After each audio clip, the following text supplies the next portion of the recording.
রাজধানীর উত্তর বাড্ডার একটি ফ্ল্যাট থেকে ঢাকা বিশ্ববিদ্যালয়ের মেধাবী শিক্ষার্থী মুনিরা মাহাজাবিন মিমোর মরদেহ উদ্ধারের ঘটনায় শিক্ষাঙ্গনসহ পুরো দেশে যেন শোকের ছায়া নেমে এসেছে। মিমো ঢাকা বিশ্ববিদ্যালয়ের শামসুন্নাহার হলের আবাসিক শিক্ষার্থী ছিলেন এবং তার এই অকাল মৃত্যু এখন নানা প্রশ্নের জন্ম দিচ্ছে। উত্তর বাড্ডার এই বাসায় মিমো তার এক বান্ধবীর সাথে সাবলেট হিসেবে থাকতেন বলে প্রাথমিকভাবে জানা গেছে।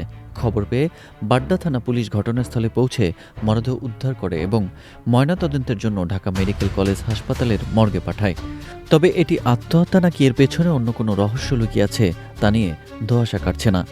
পুলিশের প্রাথমিক তদন্তে জানা গেছে, ঘটনার সময় মিমোর বান্ধবী বাসায় ছিলেন না।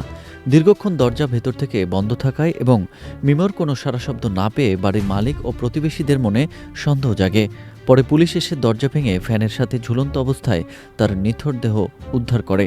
মিমোর সহপাঠীরা জানিয়েছেন, তিনি পড়াশোনায় অত্যন্ত মেধাবী ছিলেন এবং তার এমন চরম পদক্ষেপ নেওয়ার কোনো যৌক্তিক কারণ খুঁজে পাচ্ছেন না তারা। তবে সাম্প্রতিক সময়ে তিনি কোনো মানসিক চাপে ছিলেন কিনা তা খতিয়ে দেখছে আইনশৃঙ্খলা বাহিনী। বাড্ডা থানার ভারপ্রাপ্ত কর্মকর্তা জানিয়েছেন, তারা মিমোর মোবাইল ফোন এবং ব্যক্তিগত ডায়েরি জব্দ করেছেন, যা থেকে মৃত্যুর কারণ সম্পর্কে গুরুত্বপূর্ণ সূত্র মিলতে পারে।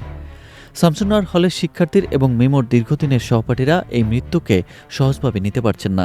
তারা দাবি করছেন, মিমোর ব্যক্তিত্ব এবং জীবনের প্রতি দৃষ্টিভঙ্গি এমন ছিল না যে তিনি নিজেকে শেষ করে দেবেন।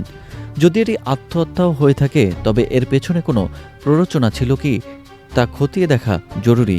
পরিবারের পক্ষ থেকে এখনও আনুষ্ঠানিক কোনো বক্তব্য পাওয়া না গেলেও মিমোর গ্রামের বাড়িতে মাতম চলছে। একজন সম্ভাবনাময়ী তরুণীর এভাবে ঝরে যাওয়া ঢাকা বিশ্ববিদ্যালয় পরিবারের জন্য এক অপূরণীয় ক্ষতি।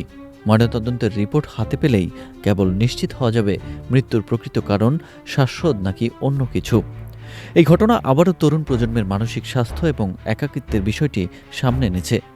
পড়াশোনার চাপ, কেরিয়ার নিয়ে দুশ্চিন্তা নাকি ব্যক্তিগত জীবনের কোনো সংকট, মিমোর জীবন কেড়ে নেওয়ার পিছনে কে দায়ী তা নিয়ে সামাজিক যোগাযোগ মাধ্যমেও চলছে নানা বিতর্ক।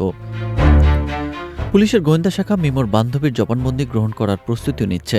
উত্তর বাড্ডার সেই বাসায় মিমোর শেষ মুহূর্তগুলো কেমন ছিল তা জানার চেষ্টা চলছে। ন্যায় বিচারের আশায় ঢাকা বিশ্ববিদ্যালয়ের সাধারণ শিক্ষার্থীরা দ্রুত এবং নিরপেক্ষ তদন্তের দাবি জানিয়েছেন।